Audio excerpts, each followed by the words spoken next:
ಕಮಲಾ ಏಕಾದಶಿ ಅತ್ಯಂತ ಪವಿತ್ರವಾದ ಏಕಾದಶಿಗಳಲ್ಲಿ ಒಂದು.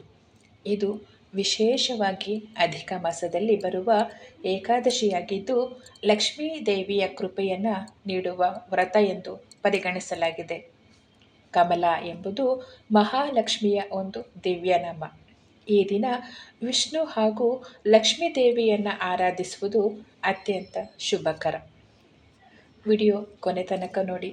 ಯಾರೆಲ್ಲ ಇನ್ನೂ ನನ್ನ ಚಾನಲ್ಗೆ ಸಬ್ಸ್ಕ್ರೈಬ್ ಮಾಡಿಲ್ಲ, ಪ್ಲೀಸ್ ಸಬ್ಸ್ಕ್ರೈಬ್ ಮಾಡಿ.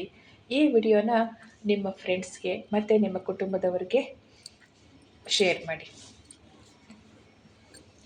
ಸರಸಿಜನಿಲಯೇ ಸರೋಜ ಹಸ್ತೆ ಧವಳತ ರಾಂಶಿಕ ಗಂಧಮಾಲ್ಯ ಶೋಭೆ ಭಗವತಿ ಹರಿವಲ್ಲಭೆ ಮನೋಜ್ಞೆ ತ್ರಿಭುವನ ಭೂತಿಕರಿ ಪ್ರಸೀದ ಮಹ್ಯಂ. ನಮಸ್ಕಾರ. ಶ್ರೀ ದುರ್ಗಾ ಭಕ್ತಿಧಾರ ಚಾನಲ್ಗೆ ಸ್ವಾಗತ. ಇಂದು ನಾವು ಅಧಿಕ ಮಾಸದಲ್ಲಿ ಬರುವ ಅತ್ಯಂತ ಪವಿತ್ರವಾದ ಕಮಲಾ ಏಕಾದಶಿ ಅಥವಾ ಪರಮ ಏಕಾದಶಿಯ ಮಹಿಮೆ ತಿಳಿದುಕೊಳ್ಳೋಣ.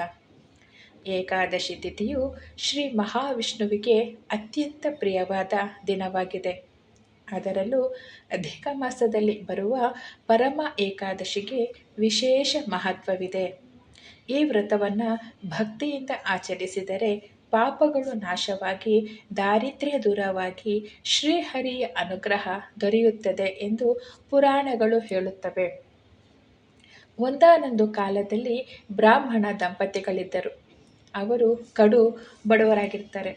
ಕೆಲವೊಮ್ಮೆ ಒಂದು ಹೊತ್ತಿನ ಊಟಕ್ಕೂ ಕಷ್ಟವಾಗಿರ್ತಿತ್ತು. ಒಂದು ದಿನ ಅವರ ಮನೆಗೆ ಒಬ್ಬರು ಮಹರ್ಷಿಗಳು ಬರ್ತಾರೆ. ಇರೋದ್ರಲ್ಲಿ ದಂಪತಿಗಳು ಅವರಿಗೆ ಉಪಚಾರ ಮಾಡಿ ಸತ್ಕರಿಸ್ತಾರೆ. ಅವರ ಕಷ್ಟದ ಕಾರಣವನ್ನು ತಿಳಿದ ಋಷಿಗಳು ಅಧಿಕ ಮಾಸದಲ್ಲಿ ಬರುವ ಪರಮ ಏಕಾದಶಿ ಅಥವಾ ಕಮಲಾ ಏಕಾದಶಿ ವ್ರತದ ಬಗ್ಗೆ ಉಪದೇಶ ನೀಡ್ತಾರೆ.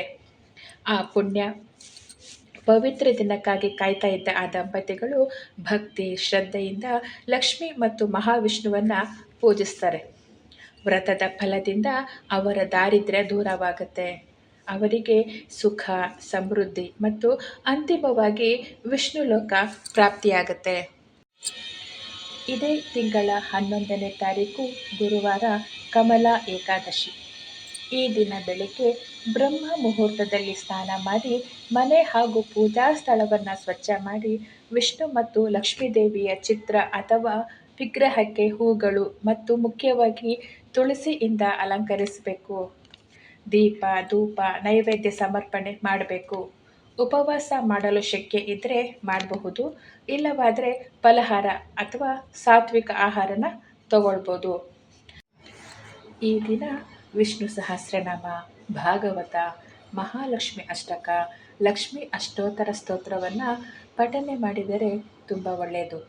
ಕನಿಷ್ಠ ಪಕ್ಷ ಓಂ ನಮೋ ಭಗವತೆ ವಾಸುದೇವಾಯ, ಓಂ ನಮೋ ನಾರಾಯಣಾಯ, ಓಂ ಶ್ರೀಂ ಮಹಾಲಕ್ಷ್ಮೀ ನಮಃ ಎಂದು 108 ಬಾರಿ ಜಪ ಮಾಡಬೇಕು.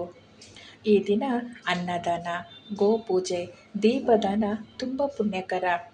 ಅಧಿಕ ಮಾಸವು ವಿಷ್ಣುವಿಗೆ ಸಮರ್ಪಿತವಾಗಿದೆ. ಈ ಪವಿತ್ರ ಮಾಸದಲ್ಲಿ ಆಚರಿಸುವ ಕಮಲಾ ಏಕಾದಶಿ ಇನ್ನೂ ಹೆಚ್ಚಿನ ಮಹತ್ವವನ್ನು ಹೊಂದಿದೆ. ಈ ದಿನ ಲಕ್ಷ್ಮೀನಾರಾಯಣ ಇಬ್ಬರನ್ನೂ ಪೂಜಿಸುವುದರಿಂದ ಇನ್ನಷ್ಟು ಫಲ ಆಶೀರ್ವಾದಗಳು ಸಿಗುತ್ತದೆ.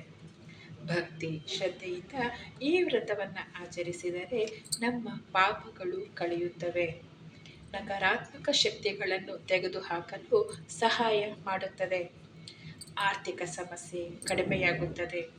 ಮಾನಸಿಕ ಶಾಂತಿ ಮತ್ತು ಸಕಾರಾತ್ಮಕತೆ ಹೆಚ್ಚಾಗುತ್ತೆ.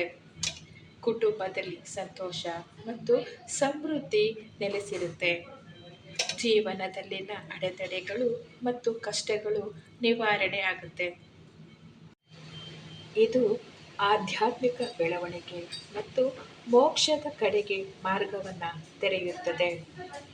ಕಮಲಾ ಏಕಾದಶಿ ವ್ರತವು ಕೇವಲ ಧನ ಪ್ರಾಪ್ತಿಗಾಗಿ ಮಾತ್ರವಲ್ಲ, ಮನಸ್ಸಿನ ಶಾಂತಿ, ಪಾಪಕ್ಷಯ ಮತ್ತು ಭಗವಂತನ ಕೃಪೆಯನ್ನು ಪಡೆಯುವ ಮಾರ್ಗವಾಗಿದೆ. ಆದ್ದರಿಂದ ಸಾಧ್ಯವಾದರೆ ಈ ಪವಿತ್ರ ಏಕಾದಶಿಯನ್ನು ಆಚರಿಸಿ ಶ್ರೀ ಮಹಾವಿಷ್ಣುವಿನ ಮತ್ತು ಮಹಾಲಕ್ಷ್ಮಿಯ ಅನುಗ್ರಹಕ್ಕೆ ಪಾತ್ರರಾಗೋಣ. ಮಹಾಲಕ್ಷ್ಮಿ ಮತ್ತು ಮಹಾವಿಷ್ಣುವಿನ ಕೃಪೆ ಎಲ್ಲರ ಮೇಲೂ ಇರಲಿ.